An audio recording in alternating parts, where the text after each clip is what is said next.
भारताच्या ब्रह्मोस मिसाईलच्या माऱ्यानं पाकिस्तान धास्तावलं।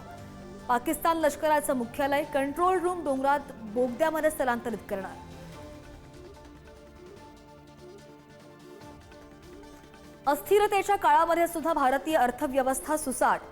संयुक्त राष्ट्रसंघाचा अहवाल, चालू आर्थिक वर्षामध्ये भारताचा जीडीपी 6.3% राहण्याची शक्यता।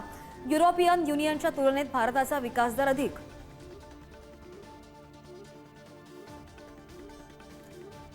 ऑपरेशन सिंदूर संदर्भात खासदारांचे 8 गट 5 देशांना देणार माहिती। 22 मे पासून वेगवेगळ्या पक्षांचे वरिष्ठ खासदार करणार नेतृत्व।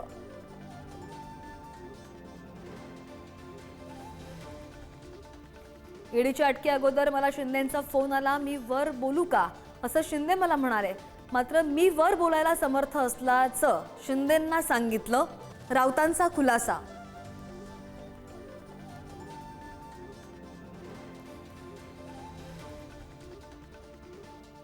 मुख्यमंत्री देवेंद्र फडणवीसांचा आज नागपूरमध्ये जनता दरबार।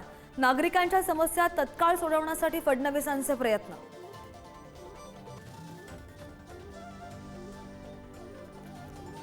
शिवसेना भवनात दुपारी 1 वाजता ठाकरेंच्या शिवसेनेची महत्त्वाची बैठक। या बैठकीला आमदार, खासदार आणि जिल्हा प्रमुख सुद्धा उपस्थित राहणार। आगामी निवडणुकांच्या पार्श्वभूमीवर ठाकरे मार्गदर्शन करणार। नागपूरमधील महिला काश्मीरच्या कारगिलमधून बेपत्ता।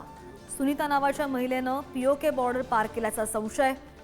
पाकिस्तानमधील धर्मगुरूला भेटण्यासाठी सुरू होती महिलेची धडपड।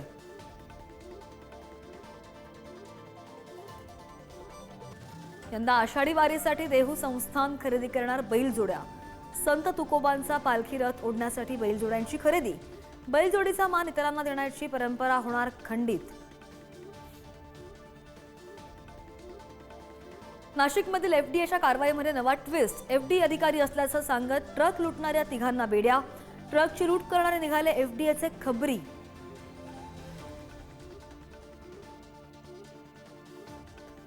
नागपूरमध्ये मुस्लिम विद्यार्थिनीला दयानंद आर्य कन्या विद्यालयानं प्रवेश नाकारला। संस्थेच्या सचिव आणि शिक्षकीय विरोधात गुन्हा दाखल।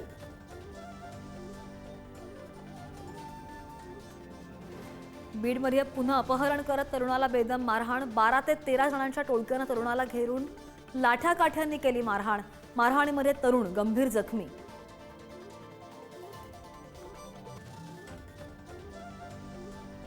आणि भालाफेकपटू नीरज चोप्रानं रचला इतिहास। 90.23 मीटर भाला फेकत नव्या विक्रमाची केली नोंद।